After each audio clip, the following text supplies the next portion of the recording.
ओम शांति। जुलाई 2022 के ज्ञान अमृत मासिक से यह लेख है। टॉपिक का नाम है भगवान का तीसरा रथ। ब्रह्मा कुमार जय प्रकाश भाई जो शांतिवन से हैं, उनका कहना है कि क्या भगवान ने दादी गुलजार जी के बाद कोई तीसरा रथ लिया है। आजकल कई लोग इन प्रश्नों की कशमकश में फंसे हुए हैं। आइए सत्य को समझे। शिव बाबा ने पहले ही इशारा दिया है कि अंत समय में ऐसी कई आत्माएं आएगी जो खुद को भगवान बताएगी।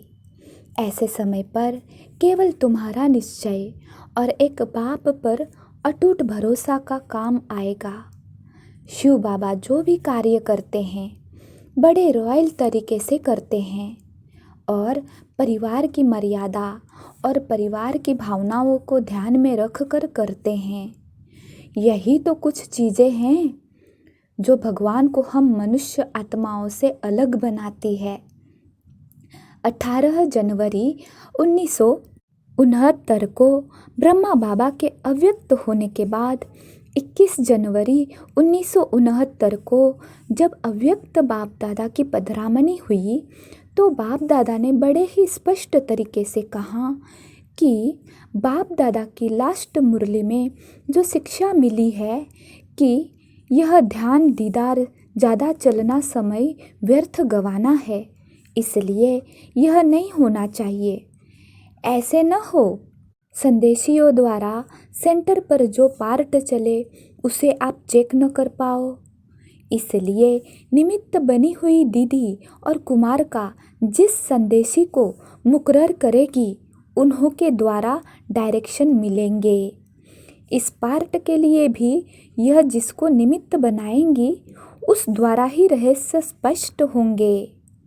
जैसे पिछाड़ी की मुरली में यह भी डायरेक्शन था कि भोग के समय वैकुंठ आदि में जाना व्यर्थ समय गंवाना है, क्योंकि यह घूमना फिरना अब शोभता नहीं।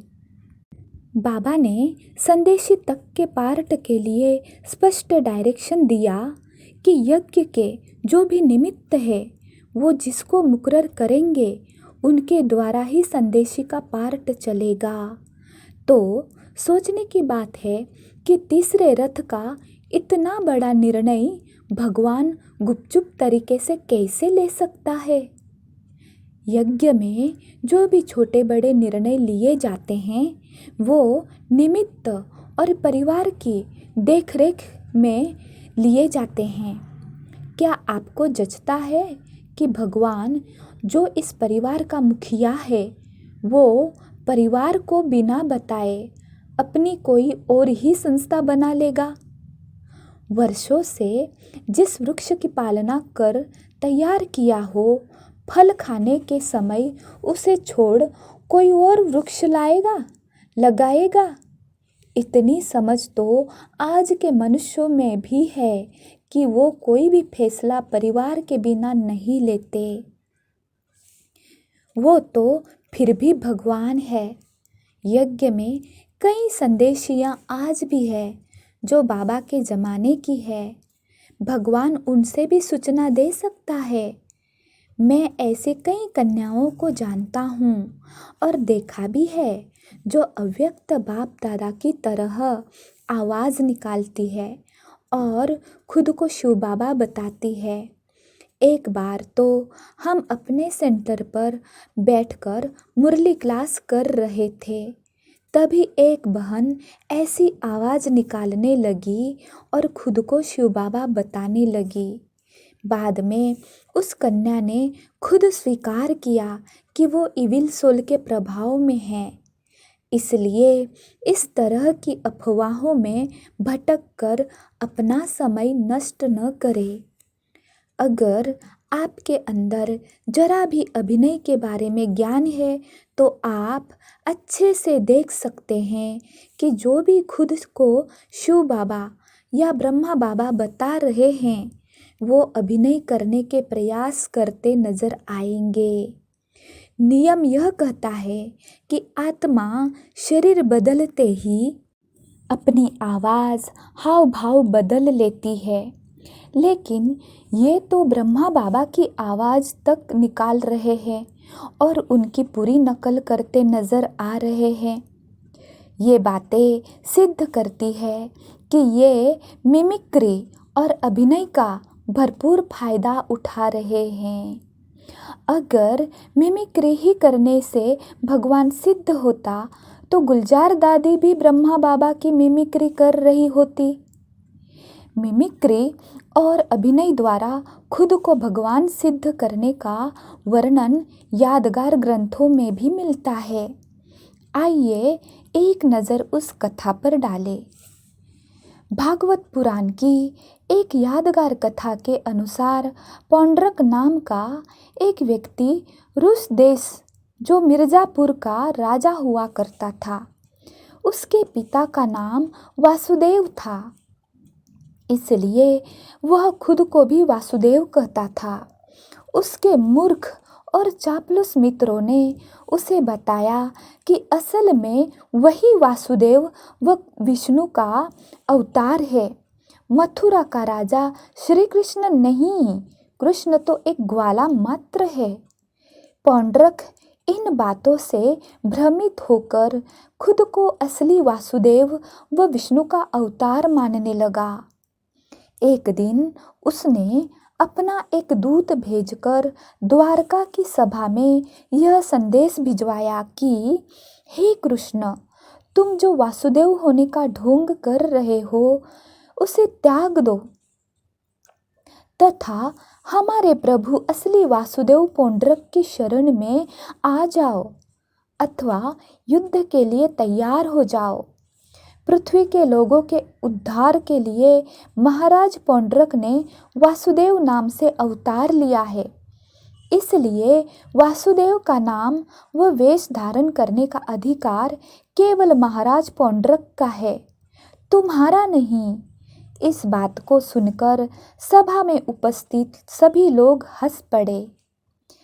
यादगार कथा में आगे आता है कि श्री कृष्ण ने दूत से कहा कि जाओ और अपने राजा पौंड्रक से कहना कि वह युद्ध के लिए अपना सुदर्शन चक्र तैयार रखे। दूत की यह बात सुनकर पौंड्रक ने गरुड़ रूपी विमान बनाया। नकली सुदर्शन चक्र, शंख, तलवार, मोर मुकुट, कौस्तुभ मणि तथा पीले वस्त्र पहनकर अपने अभिनय द्वारा पूरी तरह वासुदेव दिखने का प्रयास करने लगा। यादगार कथा के अनुसार श्री कृष्ण उसकी गलतियों के लिए उसे बहुत लंबे समय से क्षमा करते आ रहे थे, मगर दिन प्रतिदिन उसकी गलतियां बहुत ज़्यादा बढ़ने लगी। बात बात पर कृष्ण का मजाक उड़ाना, बात बात पर युद्ध के लिए ललकारना, ये सब बातें उसके लिए आम बन गई। धीरे धीरे उसका दुस्साहस इतना बढ़ता गया कि श्री कृष्ण को मजबूर होकर उसका वध करना पड़ा। कथा के अनुसार यह घटना महाभारत काल की है, अर्थात युग परिवर्तन हेतु संगम युग पर जब भगवान अवतरित होते हैं तो कई बहुरूपीय वेश बदलकर सामने आते हैं और खुद को भगवान साबित करने के लिए अनेक प्रयत्न करते हैं। यह कहना गलत नहीं होगा कि कई मूर्ख और चापलूस उनकी बातों से वह उनके अभिनय से प्रभावित होकर उनके झांसे में आ भी जाती है। ऐसे बहुरूपियों को भगवान साबित करने में उसके मूर्ख और चापलूस मित्रों का बहुत बड़ा हाथ होता है। जो भी उनका साथ दे वो सब पद प्रतिष्ठा के लालची लोग नई जगह, नए अवसर की तलाश में होते हैं। मिट्टी का जिस्म और आग सी ख्वाहिशें खाक होना लाजमी है। आदमी आखिर आदमी है। मान शान और बुरे मसूबों के भूखे प्यासे लोग जिनके व्यवसायिक या बुरे इरादों पर पानी फेर दिया गया।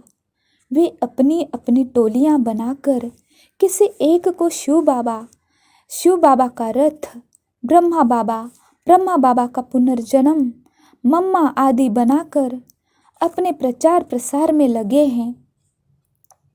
अपने प्रचार प्रसार के लिए इनके पास हथकंडा है। ब्रह्मा कुमारी की बुराई की नींव पर खड़ा महल कभी भी टिका हुआ नहीं रह सकता। उनका प्रचार प्रसार कभी भी उनके बीच नहीं होता, जो इस ज्ञान से बिल्कुल ही वंचित है। बल्कि ये उन्हीं को ज्ञान सुनाते हैं जो ब्रह्मा कुमारी से थोड़ी नाराजगी रखती है, जिनकी मन मर्जी अनुसार संस्था कार्य नहीं कर रही। सामने वाले के मन में पहले यही चेक करते हैं कि इसमें संस्था के प्रति थोड़ा भी नकारात्मक विचार है या नहीं। फिर ये उसे अपना शिकार बनाते हैं या फिर लोगों के कोमल मन में ब्रह्मा कुमारी संस्था के प्रति नकारात्मक के विचार डालते हैं। इसी तरह के किसी ग्रुप वाले को कहते सुना कि क्या भगवान और भगवान की बातें आप लोगों की व्यक्तिगत संपत्ति है, जो भगवान आपके मधुबन में ही आएगा और कहीं नहीं। तो उनको बताना चाहता हूँ कि हाँ है, हमारी व्यक्तिगत संपत्ति है। जो हमारे माँ बाप है या जो भी उनकी शिक्षाएं हैं, हमारी व्यक्तिगत संपत्ति ही होती है। बल्कि भगवान तो हमारे सर्वस्व है। आप अपना देख लो। बाबा ने तो कई बार कहा है, बाप मधुबन के अलावा और कहीं नहीं आते, तो संशय करे क्यों। सर गिरे सजदे में और दिल में दगाबाजी हो, ऐसे सजदों से भला खुदा कैसे राजी हो। जब तक यज्ञ कोई निर्णय न करे, तब तक हम कोई भी कार्य मनमत से न करें। जब आदि रत्न आत्माएं मौन हो, तो हमारा बिलबिलाना व्यर्थ है। कई तर्क देते हैं कि क्या हम दादी या दादा को देखकर आए या बाबा को देखकर आए। अगर दिल की गहराइयों से विचार करें तो इसका उत्तर यही मिलेगा कि दादा दादी को ही देखकर आए हैं। क्या हमें भगवान नजर आया तब आए या इनको देखा, इनके जीवन को देखा, इनके आहार व्यवहार को देखा, इनके अंदर आए परिवर्तन को देखा, इनकी दिव्यता को देखा। भगवान इनके द्वारा ही तो हमारे सामने प्रत्यक्ष हुआ ना।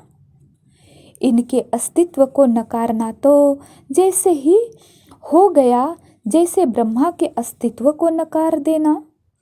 जैसे कई कहते हैं कि हमें शिव बाबा से तो प्यार है लेकिन ब्रह्मा से नहीं। आज जो भी हमारे वरिष्ठ भाई बहनें हैं या दीदी दादियाँ हैं, इनकी ही तो देन है जो आज हम इतना सरल और सुखमय जीवन जी रहे हैं। जिन दादा दादियों ने अपने त्याग तपस्या के बल पर इतने बड़े यज्ञ को खड़ा किया, उनके अनमोल पार्ट को नकार देना यह घोर अहंकार नहीं तो क्या है। आपको भी समझना होगा कि यज्ञ का हर कारोबार आपके हिसाब से संभव नहीं है। सेफ्टी के हिसाब से यज्ञ के भी अपने कायदे हैं। यज्ञ के ऊपर भी कई सरकारी प्राइवेट पाबंदियां होती है। बाबा ने आज तक कोई भी फैसला परिवार में बिना बताए नहीं लिया। ये बाबा की मर्यादा है। सुप्रीम अथॉरिटी होते हुए भी मर्यादाओं से बंधा हुआ है। भगवान इतना समर्थ है कि अपनी एक ही रचना प्रजापिता ब्रह्मा कुमारी ईश्वरीय विश्वविद्यालय के माध्यम से स्वर्ग की रचना कर सकता है। इसके लिए उसे हर 15 साल पर एक नई संस्था खोलने की जरूरत नहीं। ज्ञान छोड़कर भागते वो है जिनको मान शान चाहिए। हम तो घर वाले हैं, अतिथियों वाले सत्कार की कामना नहीं रखते।